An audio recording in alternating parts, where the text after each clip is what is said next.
on into another edition of FUD Friday here on XFeed. Man, the timeline is ripe with different takes as per usual. My name is Schiller. If this is your first time tuning in, we go live typically Monday through Friday, talking about the NFT markets, how things are going, what we're feeling. I was going to go with a super negative title, and I thought, you know what? Let's just keep it with FUD Friday and see what takes us down the rabbit hole. But Matt Klein here saying Robinhood is fully committing to cryptocurrency. A little bit more on that in a minute. Central banks are cutting interest rate. Asset managers are allocating billions to Bitcoin in the past few days. The ETFs have seen an unbelievable amount of inflows. The US regulatory environment is swiftly becoming more favorable. That was something when I first kind of got bigger positions within the space that I was like, oh, what if we have some regulatory problems? But the US is really opening up. Canada's pretty chill with everything as well. Coinbase is driving widespread blockchain adoption. An Ethereum ETF has been approved. ETH remains below all-time highs. This is your last chance to get on board the rocket ship. Choo-choo! Even though that's a train, not a rocket ship. We'll eventually learn that in high school blockchain education. Maybe we can get Mr. Oh my God, I forget the Binance guy, CZ, on his educational platform to inform us what the proper sound effects for different vehicles are. But with that said, it does feel kind of weird that we are at the precipice. People think of the mass wave of adoption, the changing of the monetary systems, yada, yada, yada. And again, what is that going to look like in a couple years? Things change fast. Mike Dudas here is saying, I've been stunned by the miss rate in crypto gaming. It's been unbelievably high. Totally agree with that. Massive budgets, minimal play, mostly bad products, unsustainable economies. Many haven't reached full release after 3+ years of development. Grandiose promises and tens of millions of dollars. Very different than early mobile game era. Yo, what's going on, Fizzy? Hello, sir. Been a minute. Yes, sir. Appreciate you coming on through. Hope you are well. Hope you enjoyed the NBA playoffs the other night as well. What a game. Looked like Celtics were going to easily rock and roll, and then Mavericks came back, and then, of course, the Celtics ended up winning it. But back to the point here with Mike Dudas, I agree. I think that it is increasingly reminding me that, hey, you got to bet on like platforms and some of these bigger things, because individual games, we've seen how many games come out and how many people care about those games coming out, right? Because we have the assumption of, okay, once this game launches, these collections are going to put, millions behind marketing and whatnot. What if the marketing doesn't hit? What if you don't get those players? There's all these risky biskies with it. And so totally agree on that things haven't been great. Does that end up changing? Maybe. We got the official Illuvium trailer release, so maybe it could start with them. All in all, it's the worst release I ever had. Who the hell is by Yeo? Most probably, I'm done with consoles. What? And no Japanese localization anymore, of course. Many great thanks to Steam as always. The only store that gives anyone a chance. If Steam will be done, most indies will be done too. So what the hell is this? I'm just scrolling my timeline. This comes up and I'm thinking like, oh, this is going to be a blockchain game, but this is just a traditional dev who's trying to do something in the indie game category. And they're saying that their sales on consoles are horrible, but for Steam, it did pretty all right. And, going through the comments, a lot of people were saying, well, we've read from a lot of other people that it's actually the reverse, where Steam isn't as successful for them, yada, yada. And it's just bringing me back to the point of, okay, if we have these indie devs that decide, hey, we don't want to continue things, we have, the 500,000 games that are out there, the blockchain gaming aspect where you can end up getting a ton of funding up front, I should say, and then kind of see how things roll. It just feels like all of the gaming industry is really set up to have a big shakeup, for lack of a better term. Today I got drained of 15 ETH, says Swanee. Across ETH Soul Blast, but I still have my runes and ordinals. Basically, TLDR, somebody DM them. I don't know exactly what the conversation was about, but they got scammed. Maybe it was from a trade. Maybe it was from, hey, here's a different opportunity. But again, if you're talking with people out there, you have to be super trustworthy. This is a completely different industry. This is back to basics within you get an email and just assume that it's a scam type deal. People are reaching out. It's awful, awful to see, but always a reminder regarding security within this space, because it's, if that happens, it's just no good. No good. Okay, Drew Austin saying, I really enjoy collecting NBA Top Shot moments. And this post made me kind of, ponder about a few things. Well, number one, all right, well, if people just want to collect the moments, why the hell would you give anything else for those moments? You don't need to create a game. You sell it to packs all the time. Just keep doing what we're doing. We got the money. We're rolling in. We're able to potentially clean up house a little bit and make things more optimized because people are just buying that. So there's no reason to innovate. Right? Because I feel like we see the exact same thing with Top Shot. There's not a whole lot new that's going on, except for, different moments and maybe different kind of like burn styles, but the original game and the other components that they talked about obviously have still never come to fruition. But the other thing is, apparently he just likes collecting. Imagine that. We got a couple other tweets in here talking about people collecting different things and just having fun in the moment. And we really have kind of a reflection point where we can look back at all of the things that we've purchased. And obviously there was some that were like, hey, we're hoping to make a monetary gain for this. And at the same time, others were like, hey, we bought this because we like it. Fast forward, do we still even like it? Was it just kind of hyped in the moment? Was there any reason to be more excited than just kind of the overall market sentiment? That is the question. Zane here saying, we posted a new original video on Claynosaur's Instagram this week. In under 48 hours, it crossed 2 million plus organic views, which speaks volume on the attractiveness of our characters. I agree. I don't know why these Web3 brands have not put out more content. It is egregious. For 2 to 3 years, the lack of animations, designs, graphics, etc. I don't get how it's only trailers of things. Why are we not putting out these short films, kind of like Azuki? It doesn't even need to be massive, but have these things that create the reach. Why is it Pudgy Penguins, leading the charge on almost all of that? The Claynosaurus thing, I think this is awesome. The lack of brand building in Web3 has been horrific. Hopefully that changes. I really hope it does.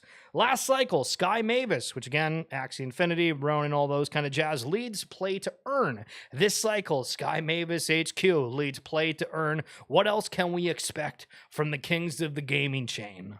$Ron. Again, I'm not really in the Ron network too much, but it does definitely feel like they are one of the top players. And if I was new in the space, I feel I'd be paying very much close attention to them.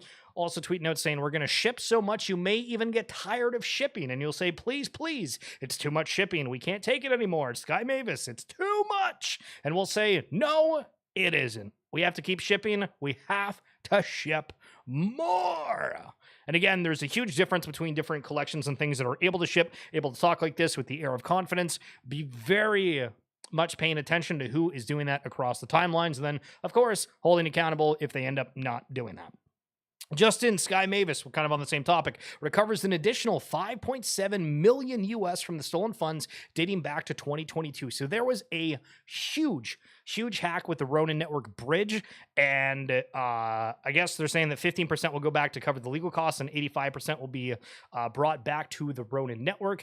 The official announcement said, today we received some exciting news from the Norwegian government and Kokrim, the Norwegian National Authority for Investigation and Prosecution of Economic and Environmental Crime, has successfully frozen and returned 5.7 million in stolen assets from the Ronin Bridge incident.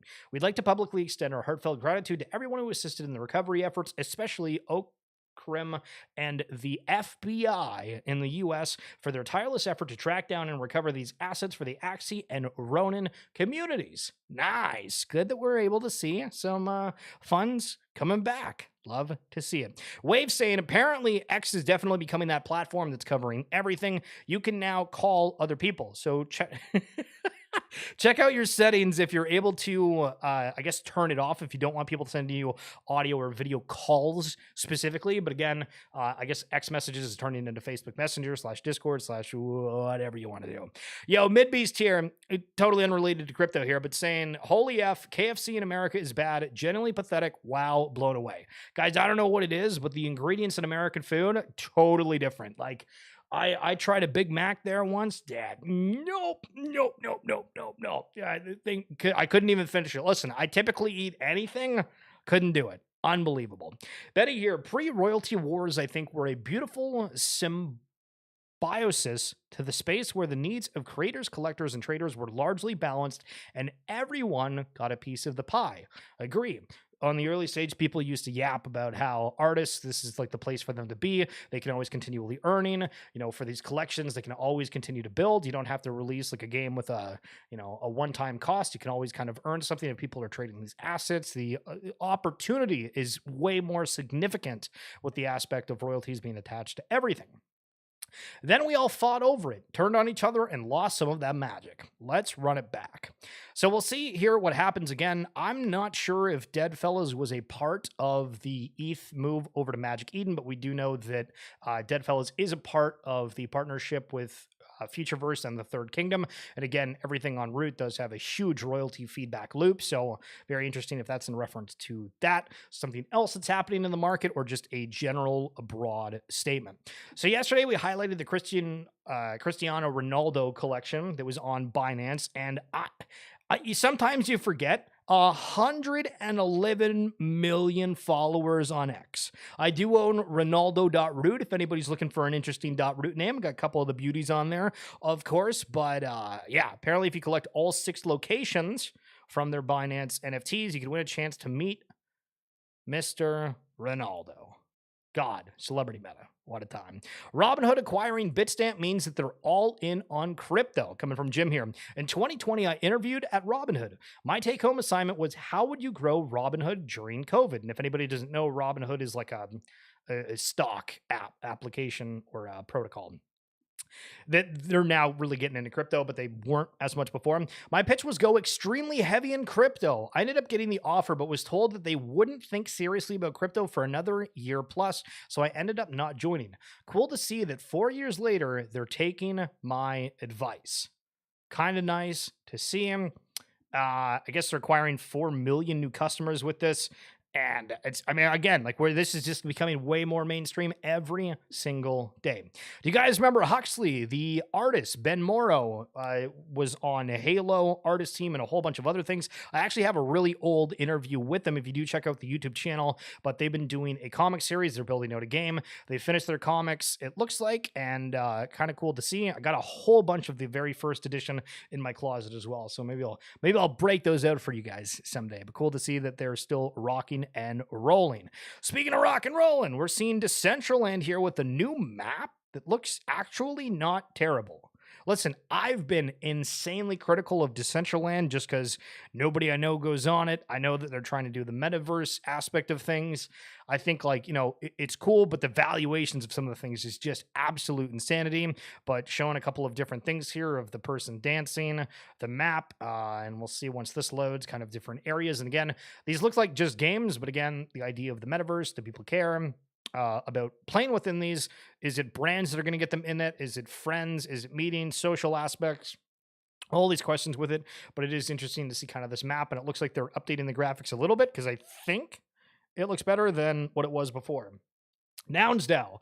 This isn't talked a whole lot within the space for whatever reason, but Nouns DAO has a 5,000 ETH treasury. They sell a noun every single 24 hours. We could go back. The current bid for this one is 7 ETH. Yesterday, the one went for 6.7, 4.98, 4.7. Again, if you know the price of ETH, these things are expensive-rooney. And they've been going on for several years. Kind of crazy, but they have been funding different things. And I guess they just approved continuous funding here for the Nouns esports division for a women's squad, which is really cool to see. Okay, so the Roaring Kitty thing, if you guys haven't seen that, the whole GameStop saga, like 600,000 people were watching this guy stream. The amount of takes on my timeline regarding it, unbelievable. Eric saying, LOL, all he had to do was say, I'm not selling, I like the stock, and cut the stream. Instead, he says he believes in the company. Now, I got a friend that works at GameStop, and they said that they were getting into like Pokemon card singles of all things. Obviously, they still play video games, but talking with them, they were like, holy smokes, like, because they got recently hired, and they were talking about how there is a ton of people that go in and buy products all the time, and it's definitely something where we kind of have the notion of, yeah, people don't go out and buy like physical video games or these other things. But of course, GameStop is branching off to other collectibles, et cetera, and they are still doing quite well. But of course, the stock at the prices that it is still absolute insanity. And again, upwards of 600,000 followers, or sorry, live viewers for that stream. And Pond saying, listen to part of the Roaring Kitty video. He sounded like an overexposed NFT shiller talking about the utility of his project. And some different people saying, oh, yeah, like the SEC definitely talked to him, the way that he believes in this, and there's not some other kind of interesting things going on. But of course, 600,000 people tuning in to something to do with the financial markets, I feel like isn't something that happens besides your, 6 o'clock news, morning news, whatever, on some of these massive channels. But right after that stream ended, the entire market took a dumper. Just in 300 million liquidated from the cryptocurrency market in the past 60 minutes. I was going to mention the other day that it feels that everybody is insanely bullish and not talking bearish whatsoever. And that's always something that's a little bit interesting. But just looking at Bitcoin here for the day, how much of a turn did that actually happen? Okay, pretty respectable. Ended up touching just below 72,000, but then dumped all the way down to 68.8K. Again, only 2,000, but still kind of very different. Kind of very different. You know what I mean? JW, apparently the GameStop coin is not associated with GameStop at all. Really? I thought it was totally the GameStop business, so that's very interesting if that is not the case. Illuvium here with their official trailer. All right, so here you got to sit back, relax, and think of, hey, am I going to play this game? Do I like it? Does it look exciting? Come with me. Illuvium was always more than a dream. And you'll be It was our calling.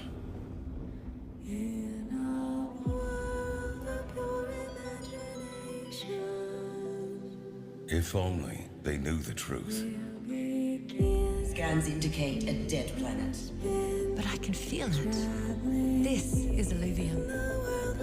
Find me, child, Activate scouting vessel.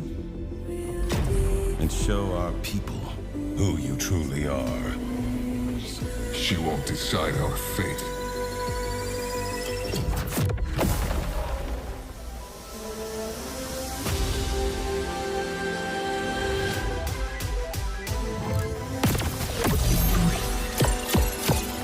Forgot to charge again, huh? He only just landed. Will you retreat to safety, chasing paradise? Or will you follow me and fulfill your purpose?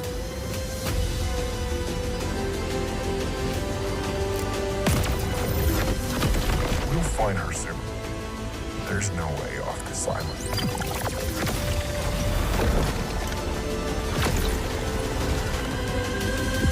All we do is blindly follow orders. I need to know how this ends.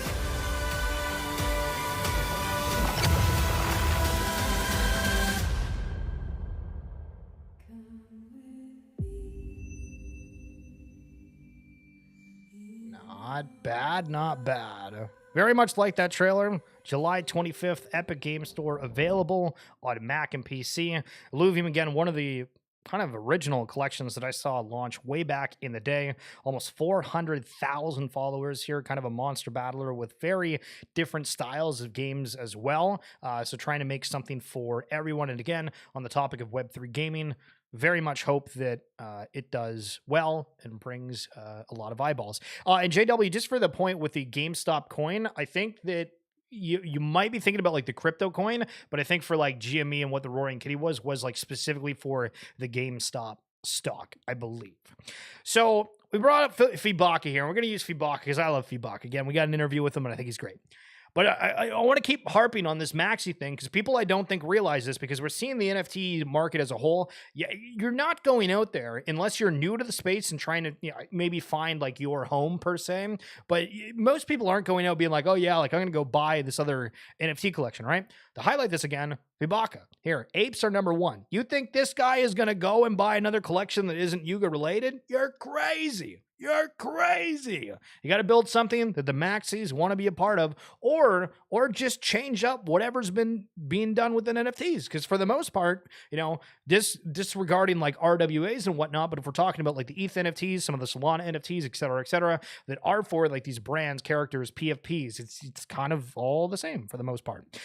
But speaking of RWAs, Tyler here, who does rwa.world, got a couple of interviews with him. If you want to check those out, again, it's the RWA Segments podcast down in the description below or in my X bio. He says, how embarrassing would it be to watch a TradeFi giant get liquidated on-chain in real time? Institutional allocators want privacy. I just met Geggles and his team, Hinkola Protocol, who are creating a solution for discrete DeFi trading. Fascinating stuff. Hinkle closed a strategic funding round to advance discrete trading and position liquidation. So this is interesting because does this fall under like the privacy category? Because I know for the US regulators, there was a huge push not too long ago about privacy coins and all that kind of stuff where they were like, no, like we need to know all the details, you know what I mean, around the KYC, et cetera, et cetera. So is this falling under that category? Obviously the world's much bigger than the States. But when they're talking about like discrete trading, maybe it's something that it's not necessarily like private per se, but a lot harder to find out those different positions within that, but we'll see. So again, Yuga Labs, a while ago, they bought Moonbirds, unbelievable FUD for it. Still feel like people don't feel very good about that whole situation. And I guess we are looking at a art update of all things coming for Moonbirds. And here's a couple of the different art styles coming for that. And they tagged some of the people below who got that. So as you can see, the older ones, they're more pixelated. These new ones, a little bit different. But again, it's an art update. That's cool. But again, feels very, very traditional to what's been going on within the PFP sector. Okay, so listen. We got a little bit of FUD here because these things are absolutely insane. So this individual here was talking about how they were going to buy 10, right? A 9.root, great name here, highlighting from this person who's selling a whole bunch of them, like, you just said that you were going to go buy a whole bunch. I don't understand why this is a thing that always happens within the Web3 space where people go online and they're like, hey, I'm going to go buy a collection. I want to do all that. So let me give a backstory. So the tweet was deleted, but that guy went out and was like, if I get 1,000 likes, I'm going to sweep 10 fluffs.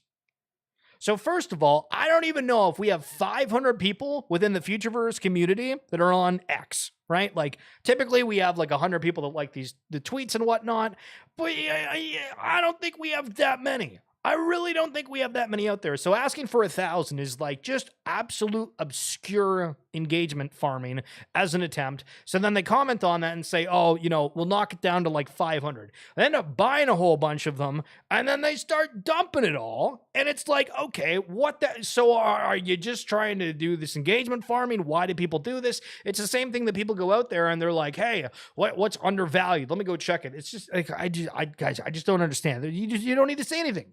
You can be cool about it. You don't need to say a single thing, but these people are going out of the way. Absolutely unbelievable. Unbelievable.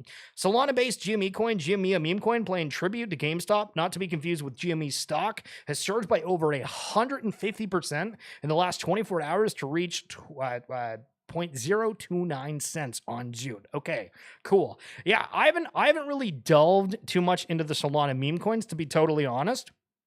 I have friends that do, and it's interesting seeing on the timeline something new coming out of that ecosystem every single day.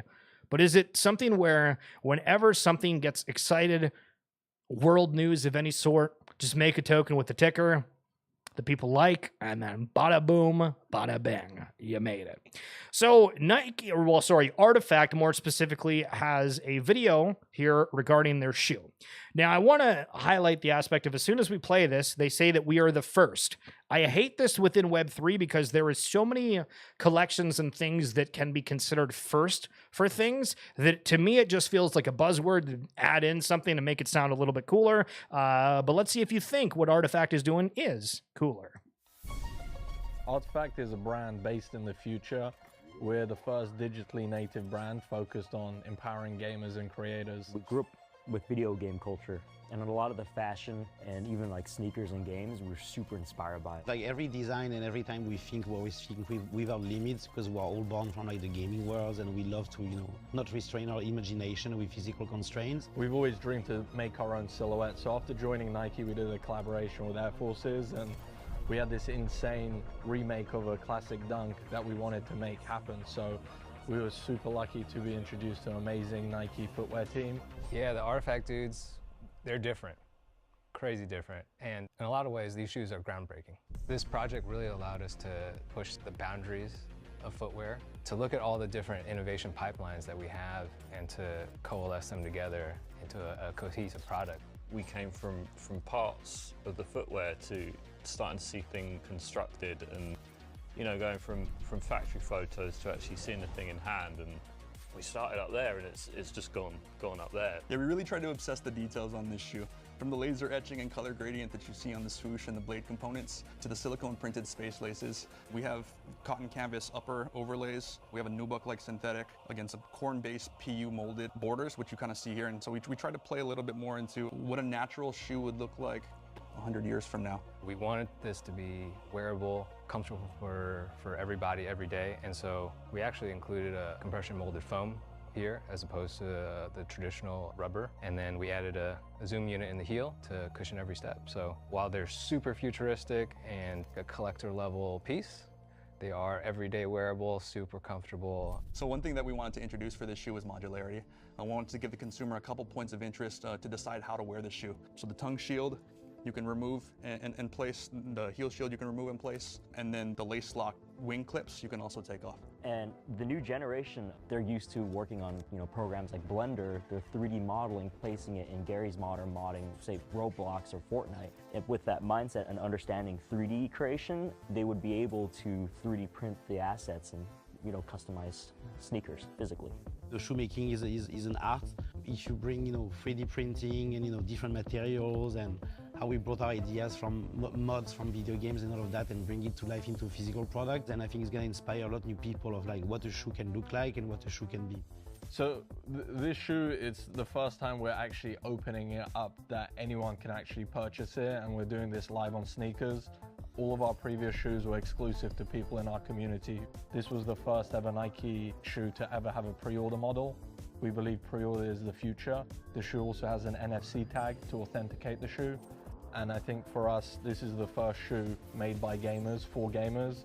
It's kind of representing gamers as the new athletes and putting it into a silhouette. And I think at Artifact, we like to say the future is now, because the future isn't promised, only this present moment. And we use every present moment building the future that we want, one dunk at a time.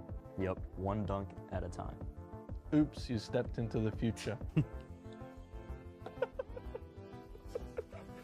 Yo, that was a phenomenal video. Honestly, listen, we've highlighted things that Artifact has done kind of officially, per se, but that video, that was amazing. Like the aspect that they're also trying to say that, like, the athletes, the whole esport thing, again, we see people doing walkouts at League of Legends events, Overwatch, Call of Duty, wearing these things, maybe, but it's still the graphics and everything they did in there was mind-blowing and super, super cool. And a lot of the comments on this as well were a lot of people saying, oh, I've had my doubts, but this video was top notch and shows kind of the quality that they can do. So very, very interesting to see.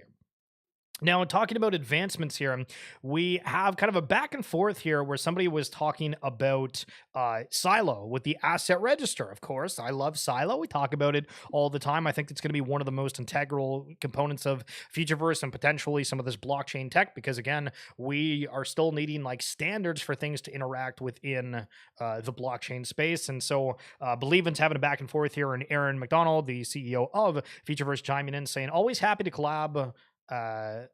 Asset register is up and running, and we already have it working across 4 collections of different kinds of our interoperable Bored Ape Yacht Club, Apes Unleashed, Party Bear, Racers, and the Next Legends across multiple networks. The asset register also gets superpowers when we connect it to the material world, which is what's going on with the Third Kingdom when that comes out, and our new Metaverse Asset Standard Universal Blueprint Framework. More on that soon. Guys, I am figuring out how to get more Silo. Holy smokes. Again, I think when you're looking at opportunities within the space, all the stuff isn't launched, but oh my goodness, more and more things coming out, and the connectivity of I'm very, very excited.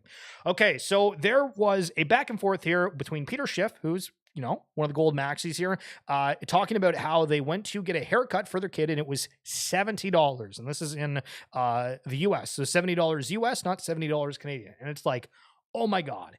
And so somebody comments here saying Bitcoin is the way. And somebody's saying, yeah, when's the last time you used Bitcoin to buy anything? And it made me think for a second. And I'm like, I don't even know if it's about using Bitcoin to buy everything, but just the aspect that we know the supply and demand of it. It's transparent. It's something that's growing. It can outpace inflation. We've seen it done phenomenally. It's kind of just a hedge. Is it something in the future where we use Bitcoin for absolutely everything? I don't think so, but I think in an emerging market, it's one of the safer bets to try to, beat out. I mean, $70 for a haircut. Are you friggin' kidding me? Unbelievable. Unbelievable. Even though in Canada, when I get my hair done, it's like 60-ish bucks but it's like a private guy in his house and he's super chill. Maybe we'll do a live stream getting a haircut one day. Guys, I love the guy. But okay, so back for the Clone X thing, as we saw, those shoes, okay? Now, for anybody that might not have seen their NFTs or their avatars, this is it. Huh? Hold on a minute, Schiller. So you just showed me that sweet video of all those guys around the table showing these futuristic shoes, insane animation, and then we got a bald grill choker wearing futuristic 3D headset with a green background that just sold for $73,000. What in the hell? That's one of the things that was kind of the original complaints around Clone X, because that's what the collection was called. It was just like, some of them look really cool and some of them look really weird. Obviously, I guess this one is like an ultra rare, but somebody highlighting, when you see these kinds of purchases on a collection with a 0.5 ETH floor, again, 0.5 is the floor. This one sold for almost 20 ETH. So what, like a 20x from the floor? You have to understand that you are doing a huge mistake by not buying at these prices. Grails are the most important assets for every collection, and artifact grails still hold their market in a very solid way, no matter the floor price. Now, when I'm looking at this, I mean, maybe I'm kind of biased, but I'm like, there's some really cool artifact Clone X's, but I don't think that one looks that great. Everybody's got their own preferences in that regard. But is it wash trading, right? Like, is this actually like a genuine sale? Because you could just buy like 20 plus floors. Would that not be a way better collection than having one grail in this situation? I would think, but it's still very interesting, them highlighting the aspect of grails. And, maybe I'll try to go on the timeline for Monday and figure out what some of the grail grail pieces of various collections have sold for, because it feels that market's pretty well dead for the most part, but we might come back. One.Kongs highlighting a list that we highlighted the other day, saying any list that forgets to even include CyberKongs isn't a list to be taken seriously. Now, everybody does these lists. They come out with different things. I still feel that anybody that makes them has no idea about more than 90% of them. They'll have about a sentence that they could talk about for each of them, right? Like Artifact, okay, they got shoes, they do Clone X, Pudgy Penguins, they're the deal with Walmart. CryptoPunks is like the native brand, Azuki, trying to do anime doodles, working with Lil Wayne. Sappy Seals has some different activities that are going on, and they have a big individual in the space that is well known from the social media. You know what I mean? Like, I could go way in more depth from that, but I'm just saying most of the people that make these lists have like a very baseline knowledge of that. And I've watched shows where people go and they break down these different collections. And again, the arguments are very, very short. And obviously they miss like half the collections that exist out there. But at the same time, how many of them have really proliferated the Web3 era, right? Like if you go to somebody that's not very familiar and you show them all these logos, can they recognize any of them? Be like the CryptoPunk, maybe the Bored Ape logo. I mean, Pudgy Penguins, it's the igloo, so I'm not sure if that's like as synonymous as like the actual NFT characters itself. People going to know Moonbirds, or people going to know Swampverse? People going to know Nakamigos? Probably not. Probably not. Now, talking about rare things, there was this video that came up on my timeline that was between Cactus Jack and PlayStation, and it was like this Travis Scott special 1 of 24 pairs of shoes.